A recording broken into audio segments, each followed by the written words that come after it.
Good morning, Bears fans. Welcome into Chicago Bears Now. I'm Harrison Graham. We've got some breaking-ish news here on a Thursday morning. We knew Nikhil Harry was injured with a high ankle sprain. Perhaps it was a little worse than we thought. He is going to have a tightrope surgery this morning, which, if you don't know what tightrope surgery means, I actually had to look it up myself. Basically, just cleans up a bad ankle injury. He's going to have the surgery from Dr. Robert Anderson, according to Ian Rappaport. That's who he had consulted with. And apparently, this puts him out about 8 weeks. And, a typical high ankle can be anywhere from 4 to 6, but that's if you don't have surgery. If you have a high ankle sprain, it's ligament damage. And so I guess it was severe enough that Harry and the Bears, ultimately Harry's decision, I assume, the best move was to go ahead and get a procedure done, clean up the ankle, and then start the rehab process. He is going to have the surgery this morning.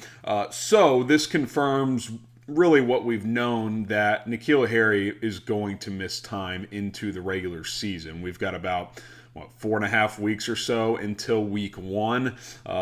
Exactly a month, actually. Today's August 11th. Week 1 is September 11th. So right at a month away until that opener against San Francisco. He obviously won't be back for that. If it's that 8-week timetable, week 4, week 5 is probably what you're looking at. But there's a scenario where he actually doesn't play at all this year. We will explain what that is here in just a moment. What's your one-word reaction to Nikhil Harry having surgery and missing time? Let me know in the comments. My one word is just bummed. I mean, it's a bummer for him. Hitting that reset button on his career, was getting an opportunity to jumpstart his career with the Chicago Bears. The Bears sent a 7th-round pick over to the Patriots for Nikhil Harry, and now he has a fairly severe ankle injury that could cost his season and have an impact on the future direction of his career. So my one word is bummed, bummer, whichever way you want to go. Let me know what your one-word reaction is when it comes to Nikhil Harry and this latest ankle injury. All right, the reason he could miss the entire season is now the Bears have a decision to make.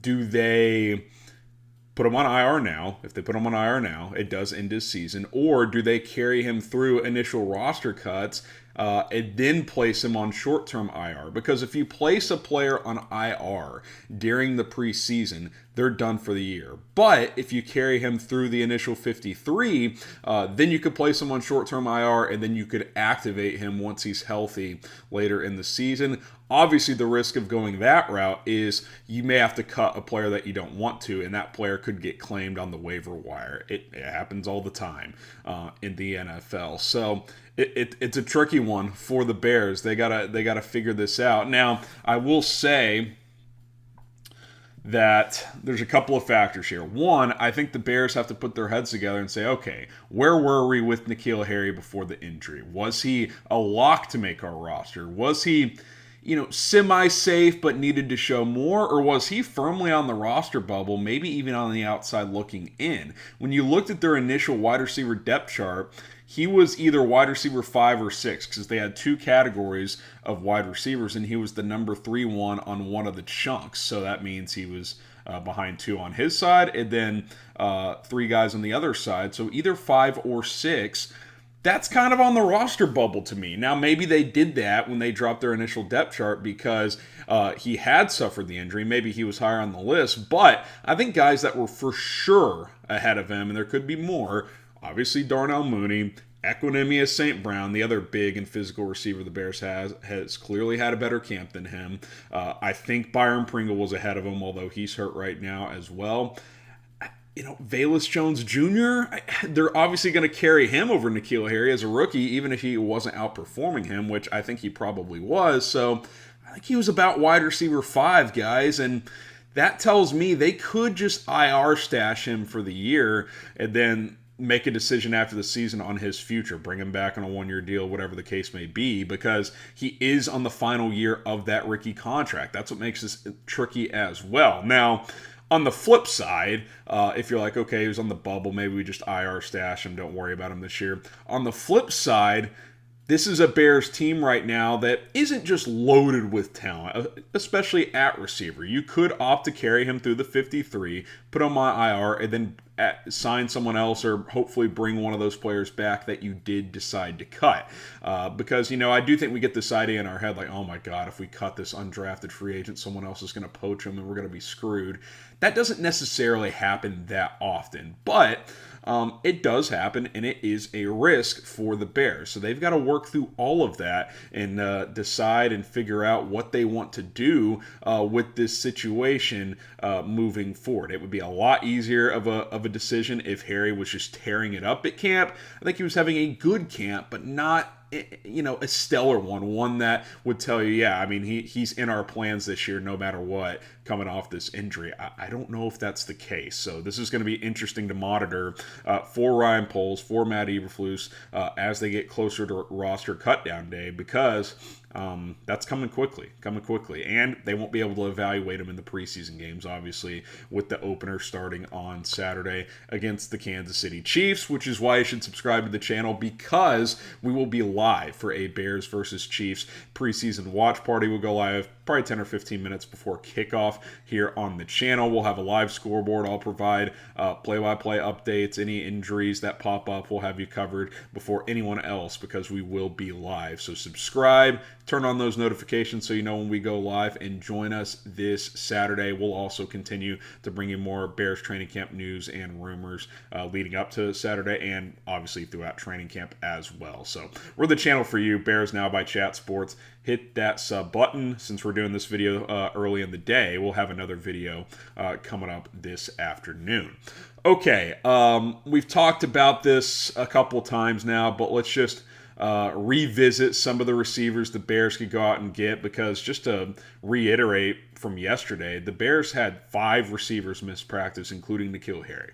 Byron Pringle, he's also he's week to week right now, not as severe as this, but he could miss all the preseason, so that's another receiver down. David Moore suffered what people believe is a serious injury the other day at FanFest, and then Velus Jones Jr. and Dante Pettis they're in that day-to-day category, so that's not super severe, but obviously you're down bodies right now. I think if nothing else, you need a camp body or two. I would monitor some real receivers that are out there. I mean, Emmanuel Sanders, still available. Cole Beasley, still out there. You've got a guy like Will Fuller that remains unsigned, and yeah, he's got an injury history of his own, but what's the harm in bringing him in on a veteran minimum deal to see if he could be a player for you? I think if he's healthy, he could be a real player for this team. I mean, he's been a legit number 2 at times in his career. Down in Houston, he was a legit number 2 opposite of DeAndre Hopkins. Now, injuries, he inevitably will miss time. That is what happens with Will Fuller, unfortunately. But that does not mean you shouldn't consider bringing him on board. Just have the understanding that, yeah, you're not getting 17 out of him. That's never been the case with him. On average, he plays about 11 games a year. Last year only played 2. So that is a real thing with Nikhil Harry. If you want to go with a bit of a lesser name as my alarm to get up normally and go on a walk goes off in my pocket, little sidetrack there, Dede Westbrook. He could be a guy that you bring in. He worked out with the Niners recently. He wants to play. He's a young and hungry player. I think he has some of the physical tools that a Ryan Poles would look at coming out of an NFL draft. He's shown some good things at times in the NFL. So he could be a guy to consider as well. I know these are the usual suspects. We've talked about them a couple of times, but they're all still unsigned. They're still out there at this point in time. So it'll be interesting to see if the Bears consider trade guys out there. Same deal. Jalen Reagor with the Eagles. I think he's someone you could get for fairly cheap. Preston Williams with the Dolphins. Kind of same deal. Those guys are probably just inside the roster bubble, but I think those teams would take, a day 3 pick for those players. Obviously, Ryan Poles already traded a 2024 7th for Harry. Does he want to trade another pick? I don't know. I think that's a fair question. You've got guys like KJ Hamler in Denver. Now the Broncos might, be more inclined to keep him after the injury they had the other day to Tim Patrick at wide receiver, but he hasn't done much early in his career. He could be someone worth kicking the tires on. Tyler Lockett. I don't think the Seahawks are looking to move him, but he could be a player that's available, especially if you float Roquan Smith out there. If you decide you want to move him, that's obviously a different story. And then that's kind of what you're looking at. I might be forgetting one name here. I wrote a group down. Darius Slayton in New York. Same deal. He's fighting for a roster spot. Early on, flashing his career last year, did not play well. So, you're kind of talking about the same category of player, not including Lockett, those other guys I mentioned on the trade block. So, that's kind of what you're dealing with. I would just sign one of these free agents, I think, that we talked about. Again, Dede Westbrook, Will Fuller, Emmanuel Sanders, Cole Beasley. I think a lot of these guys could actually contribute, not just help you get through training camp and the preseason. So that's kind of my takeaway on that. Speaking of the preseason opener, predict the score for us. Bears versus Chiefs. Get those score predictions going down in the comment section, and I will be reading those and see if any of you get it right. So score predictions, as we will be live for a watch party on Saturday. Appreciate you guys for tuning in this morning. Again, Nikhil Harry set to have surgery. Could be having it right now.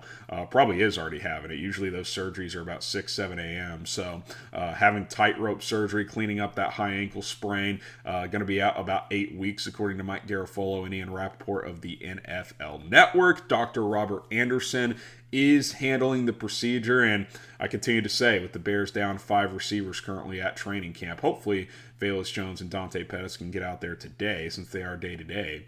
And if they don't, I don't expect them to play Saturday. But I do think the Bears need to sign a wide receiver. So we will see if they go that route. Appreciate for you guys tuning in. Appreciate for anyone who made it to the end of the video. You know what that means. You're a real one. Get the FGBs going in the comments. All the real ones know what the deal is. Type FGB down below.